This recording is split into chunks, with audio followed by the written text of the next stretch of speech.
ಮಂಗಳೂರಿನ ಬನ್ಸ್ ಹಾಸ್ಟೆಲ್ನಲ್ಲಿರುವ ರಾಮಕೃಷ್ಣ ನರ್ಸರಿ.Hr.Primary ಸ್ಕೂಲ್ನಲ್ಲಿ day of excellence ಕಾರ್ಯಕ್ರಮ ನಡೆಯಿತು. ಕಾರ್ಯಕ್ರಮದಲ್ಲಿ ಮೊದಲಿಗೆ ರಾಮಕೃಷ್ಣ ನರ್ಸರಿ ಸ್ಕೂಲ್ನ ಪ್ರಿನ್ಸಿಪಾಲ್ ಅತಿಥಿಗಳನ್ನು ಸ್ವಾಗತಿಸಿದರು. We promote for the overall development of a child. This is the motto or vision of our school. Hence, we conduct various activities inside the classroom.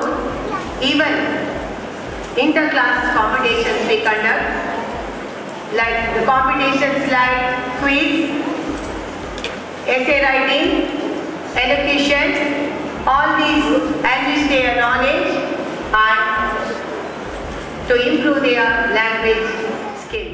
ಇದೇ ವೇಳೆ ಶೈಕ್ಷಣಿಕ ವರ್ಷದಲ್ಲಿ ವಿವಿಧ ಕ್ಷೇತ್ರದಲ್ಲಿ ಸಾಧನೆ ಮಾಡಿದ ಪ್ರತಿಭಾವಂತ ವಿದ್ಯಾರ್ಥಿಗಳಿಗೆ ಹಳೆ ವಿದ್ಯಾರ್ಥಿಯಾದ ಸುಮನ್ ಶೆಟ್ಟಿ ಮತ್ತು ನಿಟ್ಟೆ ಗುತ್ತು ರವಿರಾಜ್ ಶೆಟ್ಟಿ ಪ್ರಶಸ್ತಿಗಳನ್ನು ವಿತರಿಸಿದ್ರು.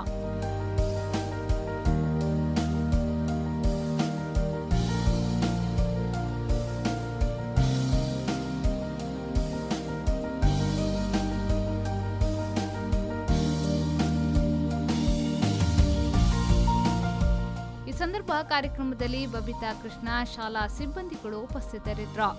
ನಾಗರಾಜ್ ವಿ4 ನ್ಯೂಸ್ 24/7 ಮಂಗಳೂರು.